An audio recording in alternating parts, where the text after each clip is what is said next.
Burkina Faso, France. François Compaoré bloqué à Abidjan. Venu dans leur capitale économique ivoirienne au chevet de son frère, l'ancien président burkinabé Blaise Compaoré, François Compaoré ne parvient pas à faire renouveler son visa pour la France, où il vit depuis 8 ans.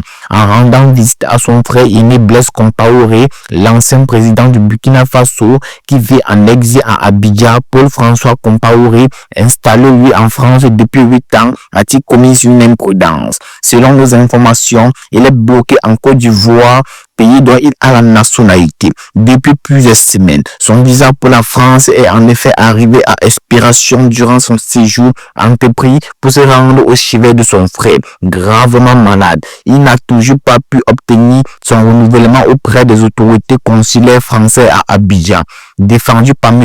François-Henri Briand du cabinet d'avocats parisien Briand, Bonichot et associés, François Compaoré, 70 ans, a saisi le juge des référés près le tribunal administratif de Nantes le 28 novembre. Il a été débouté de sa demande passée politique au Burkina. Selon le juge rendu le 3 décembre et que Bess Paparazzi a pu consulter, le plaignant demandait à la suspension de l'exécution de la décision par laquelle l'autorité consulaire française à Abidjan lui avait refusé implicitement de lui délivrer un visa d'entrée et de court séjour, ainsi que la délivrance du dit document sans délai. François Compaoré invoquait 4 arguments pour appuyer sa requête. Primo, la pathologie lourde dont souffre son fils, Maë Compaoré, maladie qui nécessite sa présence pour l'accompagner,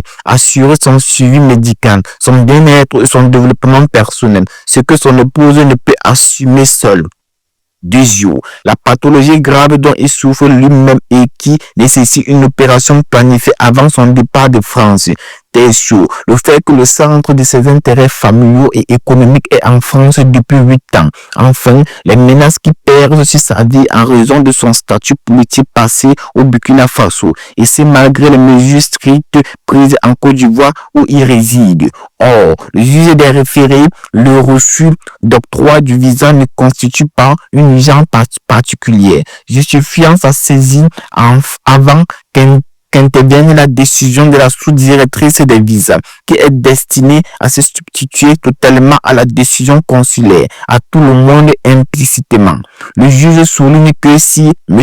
Compaoré soutient qu'il existe une situation d'urgence, il ne produit aucun document médical ni attestation de nature précisée et a démontré en quoi consisterait l'urgence alléguée. De la même manière, il ne produit aucun document étayant qu'il existe un risque pour sa vie en cas de maintien en Côte d'Ivoire ou d'extradition en raison de son passé politique au Burkina Faso. Une ordonnance de référé n'ayant pas l'autorité de la chose jugée, la défense de François Compaoré s'apprête à introduire une nouvelle requête en versant cette fois au dossier les pièces qui appuient les motifs médicaux et de sécurité invoqués par son client. La France désavouée en 2021. François Compaoré lutte contre le risque d'extradition depuis 2017. Le 29 octobre de cette même année, la police française l'avait interpellé à l'aéroport de Paris-Charles de Gaulle sur la base d'un mandat d'arrêt émis par les autorités du Burkina Faso qui l'accusaient d'être impliqué dans l'assassinat en 1998 du journaliste burkinabé Norbert Zongo.